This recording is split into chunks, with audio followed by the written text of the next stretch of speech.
All right, let's dive into this co-working thing. We're talking about making awesome workspaces and, proximity's 8 essential steps. Those are going to be our guide.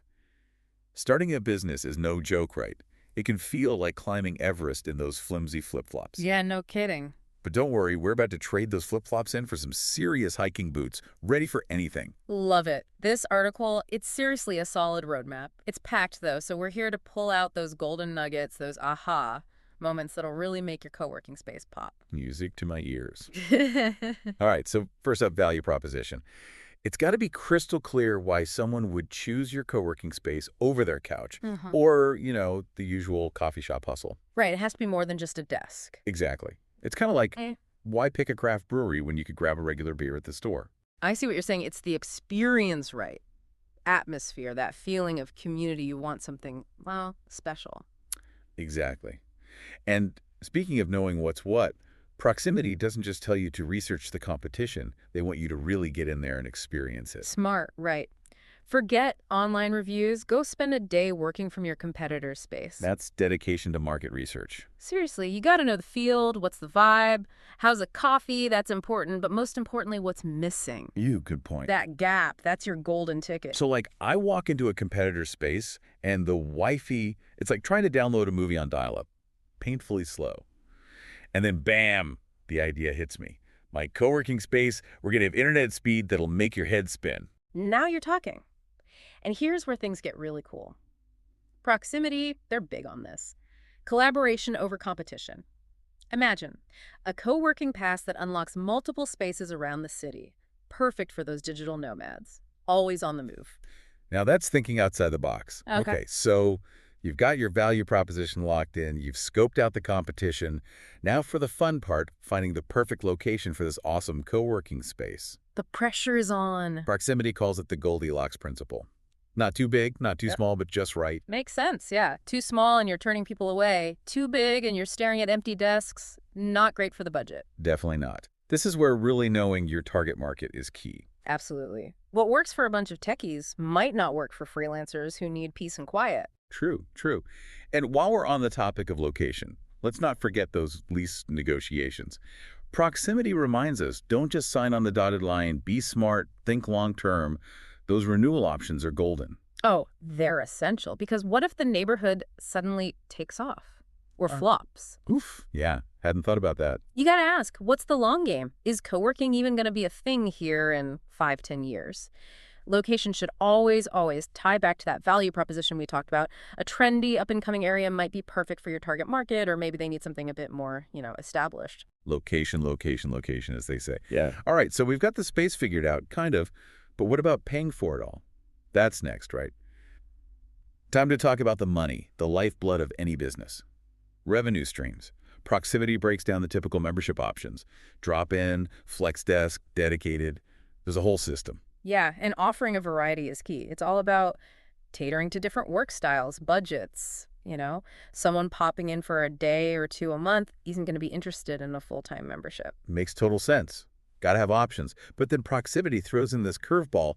Don't just stick to desk rentals. Think outside the box. They're creative. Right. Event spaces, maybe a podcasting studio. Some places even offer childcare. Now you're thinking. Remember how we were talking about opportunity costs? Right. What you're giving up by picking one thing over another. Say you use a room just for storage that could be a money-making sound booth. Oh, smart. Or a quiet zone for focused work, more revenue streams. And honestly, offering childcare. Genius. You could be the co-working space for working parents who actually need to, get work done. Exactly. Fulfill a need and they will come.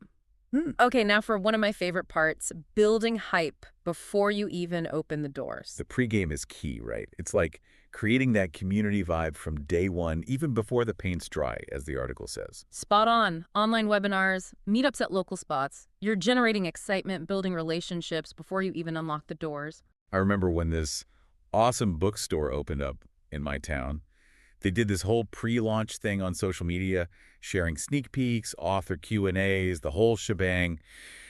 By the time they opened, it felt like everyone was already part of it, Exactly. And don't forget those early adopters, those first members. They become your walking, talking advertisements, spreading the word, and shaping the community vibe. Proximity even talks about pre-selling memberships. Oh yeah, get that cash flow going early. Early bird gets the worm, right? Yeah. It's a fantastic way to get some buzz going and have some cash on hand for those last-minute things. Genius. Okay, you've built your community. You're ready to open. But hold on a second. Don't forget the toilet paper. Sometimes it's the little things. It seems silly, but seriously, those practicalities matter. You got to sweat the small stuff so your members don't have to. Preach. The goal is to create that smooth, enjoyable experience. The last thing you want is someone trying to meet a deadline and bam, the internet crashes or the coffee's gone. Nightmare. Okay, so the grand opening is almost here. The excitement is building. Proximity talks about reaching out to the media, getting the community involved. It's a celebration. All that hard work has led to this, but it's also just the start of the journey. So the party is over, right? The confetti swept up. The last slice of grand opening cake is gone. Now what? Now the real work starts. No rest for the wicked, huh? It's true. Think of it kind of like a garden. You've planted the seeds, nurtured those seedlings, now you get to watch them grow. Sounds idyllic, but I bet it takes work. It does. It's all about ongoing care, paying attention. You're constantly adapting to the, what do they call them, the changing seasons. And making sure nothing withers and dies. So that's where the excitement comes in, right? Yeah. This whole co-working thing, it's not like you set it and forget it. This article makes that crystal clear. Not a chance. This is a living, breathing thing. It's got to evolve. You're constantly learning, responding to the needs of, well, your community. They're the lifeblood, after all. So how do you keep up? That's the million-dollar question. You have to keep your finger on the pulse. What's hot in the co-working world right now? Right. Got to stay ahead of the curve. Exactly. Maybe there's a sudden demand for those podcasting studios we were talking about. Everyone's starting a podcast these days. Right. Or maybe members want more, I don't know, wellness stuff. Yoga classes, meditation rooms, who knows? The key is being flexible, adaptable.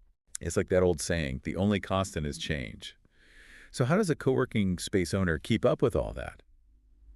Besides listening to this deep dive, of course. This deep dive is a good starting point. But yeah, resources like Proximity, they're invaluable. They offer those workshops. Their online community is buzzing with ideas. It's like this gold mine of support for co-working space owners. It's really great. Okay, good to know. So as we wrap up this deep dive into Proximity's, or is it 8 essential steps? I'm left thinking, if I could walk into my dream co-working space, what would it feel like? Ooh, good question. What would make it special? Uniquely mine. That's something I bet our listeners have put a lot of thought into already. I hope so. So if you're out there listening, Yeah. we'd love to hear your vision. Hit us up on social media. Let us know. Until next time, happy co-working.